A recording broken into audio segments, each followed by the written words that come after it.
দেশে ক্রমেই বাড়ছে আয় বৈষম্য, পিছিয়ে থাকা জনগোষ্ঠীর শিক্ষা প্রশিক্ষণে সরকারি বিনিয়োগ বাড়ানোর তাগিদ।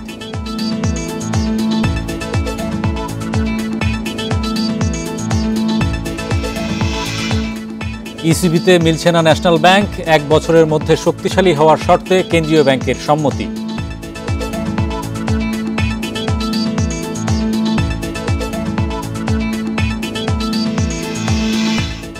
টানা 4 দিন পুঁজিবাজারে চাঙা ভাব, 3 মাস পর ডিএসসির লেনদেন ছাড়ালো 1000 কোটি টাকা।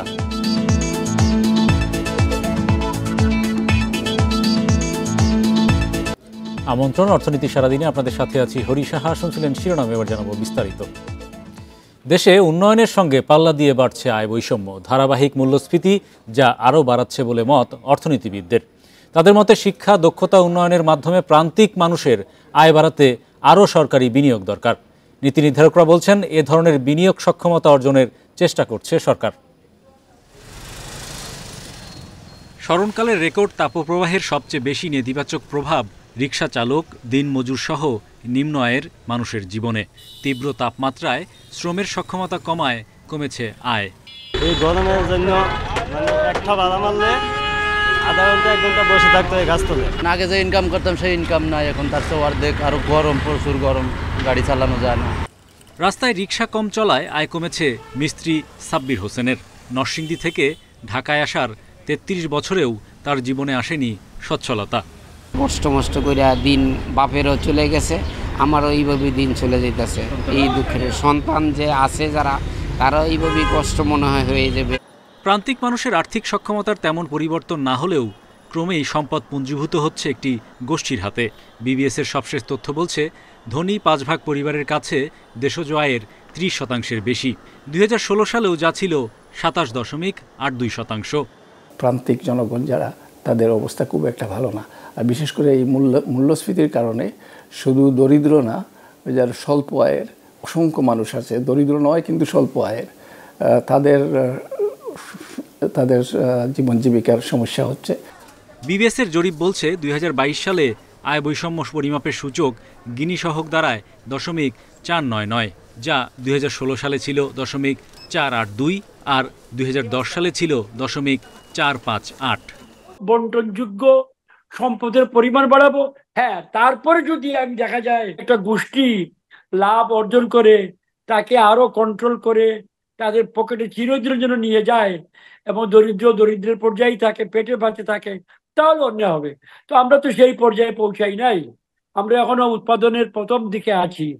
বাংলাদেশ ব্যাংকের তথ্য বলছে 2023 সালের ডিসেম্বর পর্যন্ত 1 কোটি টাকার বেশি আমানত থাকা ব্যাংক হিসেবের সংখ্যা দাঁড়ায় 1,16,908টি। 1990 সালে যা ছিল মাত্র 943টি। Hari Saha, independent news, Dhaka. এ বিষয়ে আলোচনা করতে আমাদের সঙ্গে যুক্ত হচ্ছেন Bangladesh institute of international and strategic স্টাডিজের গবেষণা পরিচালক মাহফুজ কবির। জনাব মাহফুজ কবির, আপনাকে স্বাগত জানাচ্ছি। আমরা প্রতিবেদনে যেটা দেখছিলাম যে ধারাবাহিকভাবে কিন্তু দেশে আয় বৈষম্য বাড়ছে, একটা গোষ্ঠীর কাছে পুঞ্জীভূত হচ্ছে সম্পদ, অন্যদিকে পিছিয়ে পড়া জনগোষ্ঠী কিন্তু হিমশিম খাচ্ছে জীবন চালাতে। তো এই ধরনের পরিস্থিতিতে উন্নত দেশের যে উদাহরণ আমরা দেখি, যে বেশি হারে কর আহরণ করে ধনীদের কাছ থেকে নিম্ন আয়ের মানুষের জন্য যে বিনিয়োগ করা, সেই বিষয়গুলো প্রচণ্ডভাবে নজর থাকে। বাংলাদেশে পরিস্থিতি আসলে কি? হ্যাঁ, ধন্যবাদ। বাংলাদেশে আসলে ওই ধরনের একটা স্ট্র্যাটেজি ফলো করা হচ্ছে। মানে আমাদের ট্যাক্সেশনটাকে একটু প্রোগ্রেসিভ করার চেষ্টা করা হচ্ছে, যদিও আমাদের ইনকাম ট্যাক্স যেটা এবং কর্পোরেট ট্যাক্স এটি এখনো পর্যন্ত সেভাবে প্রোগ্রেসিভ হয়নি। আর একটা বড় সমস্যা হচ্ছে যে আমাদের যে ভ্যাট রয়েছে সেটা কিন্তু একেবারে ফ্ল্যাট রেটে হয়। মানে ধনী মানুষেরাও যেরকম যত শতাংশে ভ্যাট দেন, গরিবেরাও দেখা যাচ্ছে যে ওই একই শতাংশে ভ্যাট দেন। তার মানে হলো যে আসলে আমাদের এই পুরো কর কাঠামো আসলে এই যে পুরো পরোক্ষ করের উপর নির্ভরশীল হওয়ার কারণে দেখা যাচ্ছে যে যারা গরিব মানুষ তাদের উপরে বা নিম্ন আয়ের মানুষের উপরে আসলে করের ভারটা আরো বেশি পড়ছে, যেটা আসলে তাদের উপর কম পড়ার কথা ছিল যদি আমাদের পুরো ট্যাক্স সিস্টেমটা আসলে প্রোগ্রেসিভ হতো।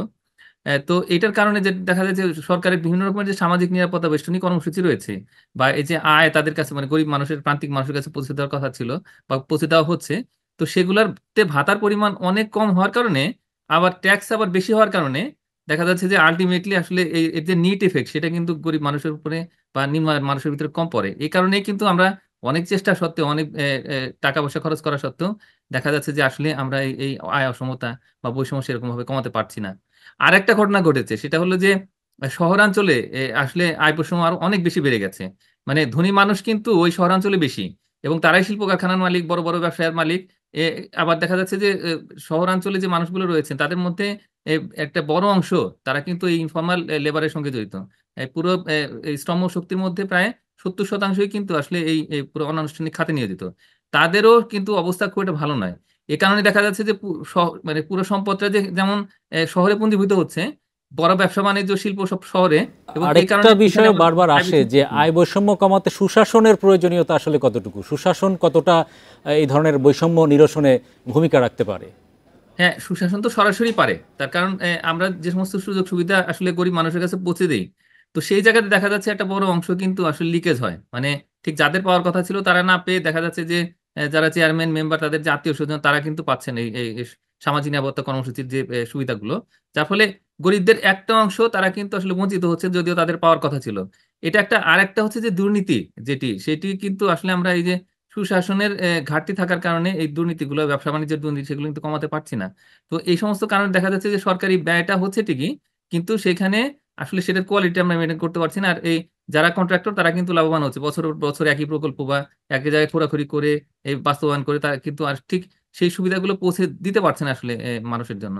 তো এই সমস্ত কারণে দেখা যায় কি যে আসলে এই সুশাসনের অভাবের কারণেই অনেক সময় দেখা যায় যে আলটিমেটলি আমাদের যে সমাজের যে কাঙ্ক্ষিত লক্ষ্য, যেটা উন্নয়নের, সুষম উন্নয়নের, সেটা কিন্তু আমরা করতে পারছি না। ধন্যবাদ জনাব মাহফুজ কবির আমাদের সঙ্গে যুক্ত হওয়ার জন্য। চলতি বছরের মার্চ মাসে বেসরকারি খাতে ঋণের প্রবৃদ্ধি বেড়ে দাঁড়িয়েছে 10.49%, যা গেল 9 মাসের মধ্যে সর্বোচ্চ। এর আগের মাস ফেব্রুয়ারিতে বেসরকারি খাতের ঋণের প্রবৃদ্ধি ছিল 9.96%। বাংলাদেশ ব্যাংকের হালনাগাদ পরিসংখ্যানে এসব তথ্যই উঠে এসেছে। এর আগে চলতি 2023-24 অর্থ বছরের জানুয়ারি থেকে জুন সময়ের মধ্যে ঋণের প্রবৃদ্ধি 10% আনার লক্ষ্যমাত্রা নির্ধারণ করে কেন্দ্রীয় ব্যাংক। ফেব্রুয়ারির তুলনায় মার্চ মাসে প্রবৃদ্ধি 0.53 বেসিস পয়েন্ট বাড়ায় লক্ষ্যমাত্রা অর্জন হয়েছে। ব্যাংকাররা জানিয়েছেন, রমজান ও ঈদ উল ফিতর উপলক্ষে আমদানি ও ব্যবসায়িক লেনদেন বেড়ে যাওয়ায় বেসরকারি ঋণ বেড়েছে। এর আগের বছর জানুয়ারি মাসে সর্বোচ্চ 12.62% প্রবৃদ্ধি হয়েছিল বেসরকারি খাতে।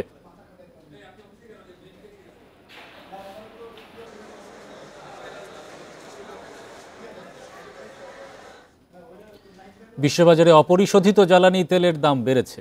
সৌদি আরবের তেলের মূল্য বাড়ানোর সিদ্ধান্ত ও গাজায় যুদ্ধবিরতির সম্ভাবনা কমে আসায় দাম বাড়ে।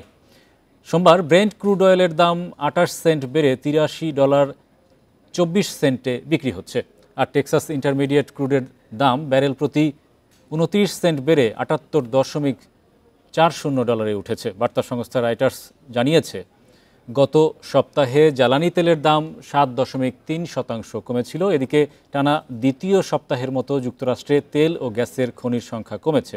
সপ্তাহের ব্যবধানে 7টি খনির সংখ্যা কমে দাঁড়িয়েছে 499টিতে।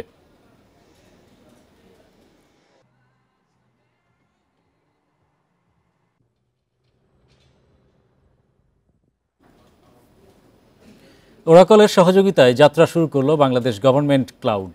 বিকালে রাজধানীর একটি হোটেলে এর উদ্বোধন করেন প্রধানমন্ত্রী বেসরকারি শিল্প ও বিনিয়োগ উপদেষ্টা সালমান এফ রহমান। এ সময় তিনি বলেন, বাংলাদেশ গভর্নমেন্ট ক্লাউডের ব্যবহার সরকারি সেবায় বড় ধরনের পরিবর্তন আনবে, যা দেশের ডিজিটাল ভবিষ্যতের পথে সহায়ক হবে। নাগরিক ও ব্যবসায়িক প্রতিষ্ঠানগুলোর চাহিদা পূরণে সরকারি প্রতিষ্ঠানগুলোর সক্ষমতাও বাড়াবে এই ক্লাউড। অন্যদিকে পেপারলেস কার্যক্রম বাড়ার সঙ্গে কমবে কার্বন নিঃসরণ। এ সময় আইসিটি প্রতিমন্ত্রী জুনায়েদ আহমেদ পলক বলেন, স্মার্ট বাংলাদেশ ভিশন 2041-এ ডেটাই হবে নতুন মুদ্রা।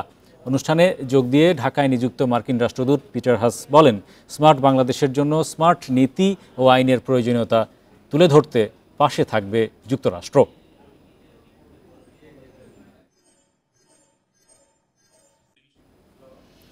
ইউসিবি ব্যাংকের সঙ্গে একীভূত হচ্ছে না ন্যাশনাল ব্যাংক, বরং নিজেরাই সবল হতে চায় বলে জানিয়েছে ব্যাংকটির নতুন পরিচালনা পর্ষদ। বিকেলে রাজধানীর বাংলা মোটরে ন্যাশনাল ব্যাংকের প্রধান কার্যালয়ে এক সংবাদ সম্মেলনে একথা জানান নতুন পর্ষদের চেয়ারম্যান খলিলুর রহমান।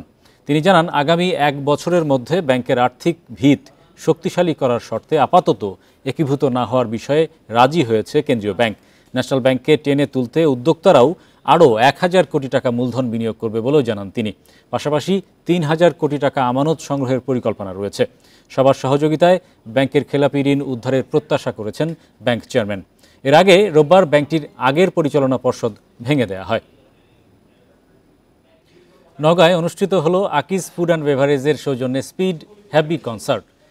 শুক্রবার প্রবাহ সংসদের ৫৬তম প্রতিষ্ঠাবার্ষিকী উপলক্ষে এই অনুষ্ঠানের আয়োজন করা হয়।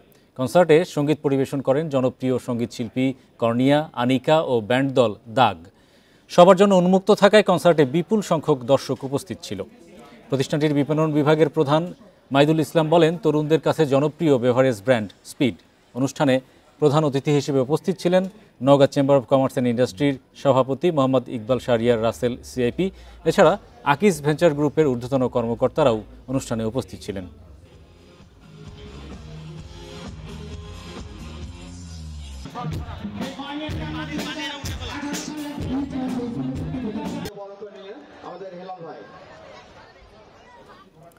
টানা 4 কার্যদিবস বাড়ছে পুঁজিবাজারের সূচক। সপ্তাহের দ্বিতীয় কার্যদিবস ডিএসই এর প্রধান সূচক বেড়েছে প্রায় ৩৫ পয়েন্ট। লেনদেন হয় ১,০৯৫ কোটি টাকার। দর বেড়েছে ৬৩% প্রতিষ্ঠানের শেয়ারের। অন্যদিকে চট্টগ্রাম স্টক এক্সচেঞ্জের সার্বিক সূচক বেড়েছে ১২৯ পয়েন্ট।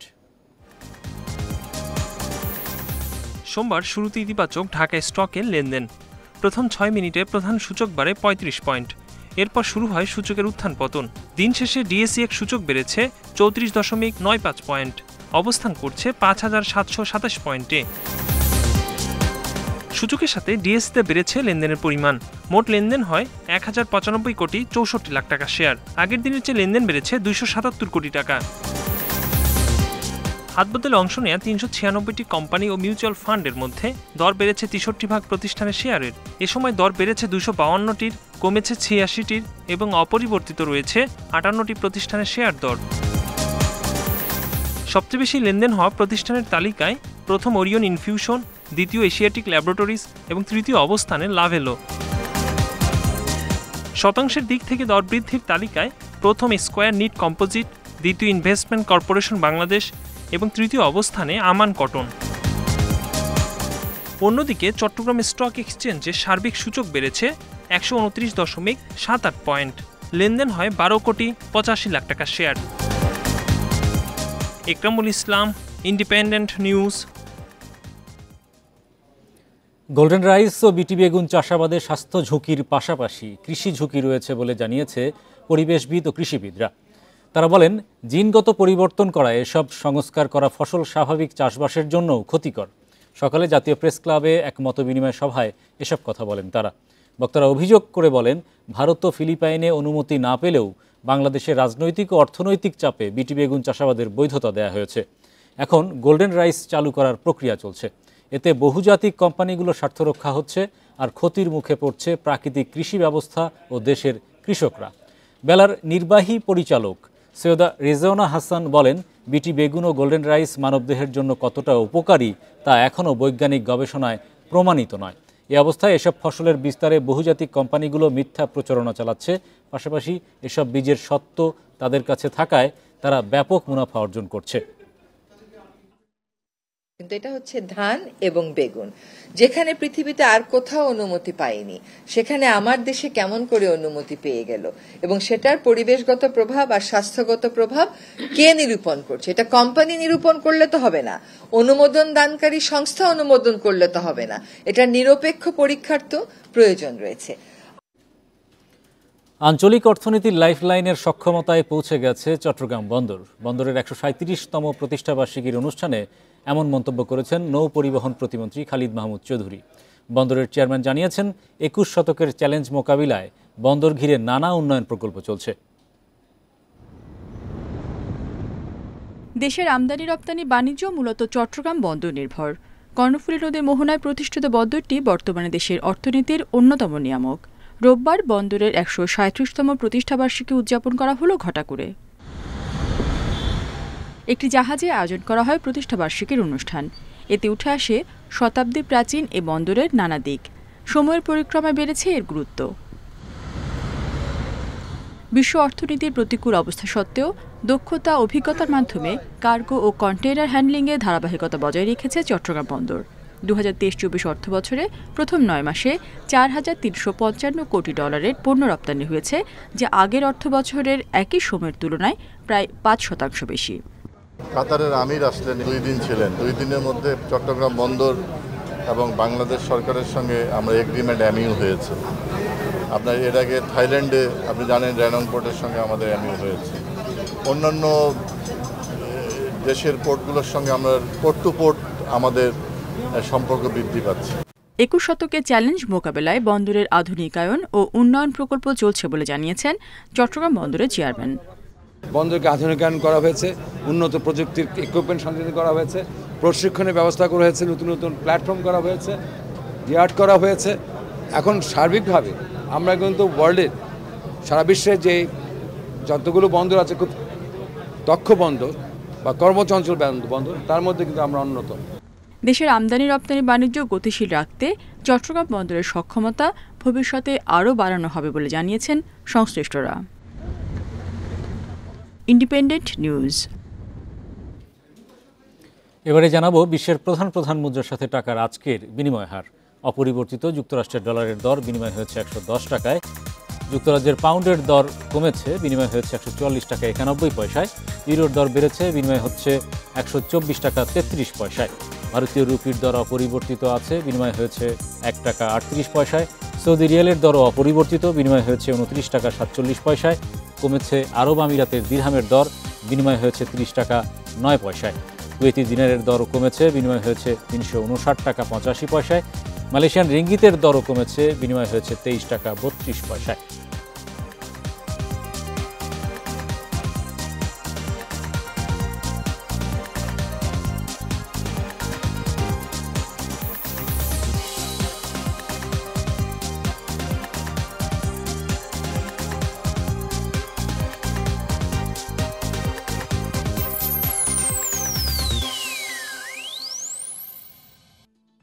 এই ছিল আজকের অর্থনীতি সারাদিনে। ইন্ডিপেন্ডেন্ট টেলিভিশনের সব খবর জানতে চোখ রাখুন ফেসবুক, ইউটিউব এবং এক্সে। আমন্ত্রণ আমাদের পরের আয়োজন।